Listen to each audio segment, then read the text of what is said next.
કૃષ્ણ મિત્રો, તો મેં તમને આગળના બ્લોગમાં જણાવેલું કે મેં સીઈટી અને પીએસસી ની પરીક્ષા દીધી. મેં સીઈટી ની પરીક્ષા ગયા વર્ષે દીધી અને પીએસસી ની પરીક્ષા આ વર્ષમાં દીધી. તો આ બે પરીક્ષામાંથી આપણે બાહ્ય જ્ઞાનનું વધુ મહત્વ જાણવા મળે છે.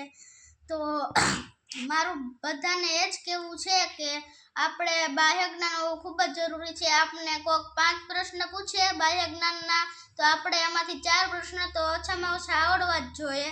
અને જે બાળકોને બાહ્ય જ્ઞાન નથી હોતું તેને 95% આવતા હોય ને તોય તેનું કાંઈ મૂલ્ય નથી હોતું. તો મારું બધાને એ જ કહેવાનું છે કે તમારા બાળકોને બાહ્ય જ્ઞાન વધુ આપો અને પુસ્તકનું જ્ઞાન પણ આપો, પણ એવું નહીં કે બધું પુસ્તકમાં જ આવે. તો મારો એક જાપાનમાં તમને ખબર હોય તો એક નવો નિયમ લાગુ પડાયો છે.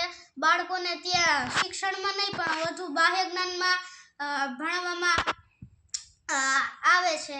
તો અને આપણે ક્યાંક ફરવા જઈએ ને તો આપણે ત્યાંથી બધું શીખવા મળે.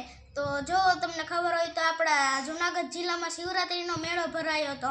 તો તેમાંથી હું તેમાં ગયો હતો. તો મને કંઈ ખબર નહોતી. પહેલાં તો મેં મારા પપ્પાને પૂછ્યું કે પપ્પા આમાં શું હોય? તો મારા પપ્પાએ કીધું તો આમાં સરકારની એસટી બસો ભવનાથના મેળામાંથી 5 દિવસ એક ધરી ચાલતી, તેમાં આપને કરોડોનો ફાયદો થયો છે આપણે ગુજરાત સરકારને, અને બેરોજગારોને રોજગાર મળ્યું છે, તેને લાખોની કમાણી થઈ છે.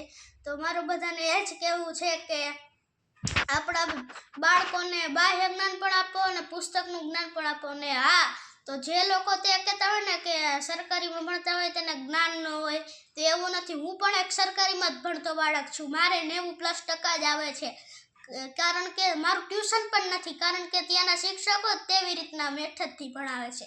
ત્યાં પણ પ્રાઇવેટ સ્કૂલોમાં એવું નથી હોતું કે કારણ કે મેથડથી નહીં પણ પ્રેશરથી ભણાવવામાં આવે છે. તો મારા જે લોકો એવું કહેતા હોય ને તો મારે એનું કહેવાનું છે એવું નથી હોતું કે બધા બાળકો, હું એવું નથી કહેતો કે ત્યાંના બાળકોને કાંઈ નથી આવડતું. તો એ ત્યાંના બાળકોને આવડે જ છે, પણ ત્યાં મેથડથી ભણાવે ને તો બધાને એક સરખું આવડે. તો મારું બધાને એ જ કહેવાનું છે કે બધાને બાહ્ય જ્ઞાન હોવું જોઈએ અને પુસ્તકનું જ્ઞાન પણ હોવું જોઈએ. તો આજે મારી તબિયત ખરાબ હતી તો મેં કાલે રાતે મોબાઈલમાં વિડીયો જોયો તો આવી રીતના, તો તેમાંથી મને આ જાણવા મળ્યું. તો મેં આવી રીતના એક બ્લોગ બનાવ્યો. તો હવે કાલે મળીશું નવા બ્લોગમાં. જય શ્રી કૃષ્ણ, બાય બાય.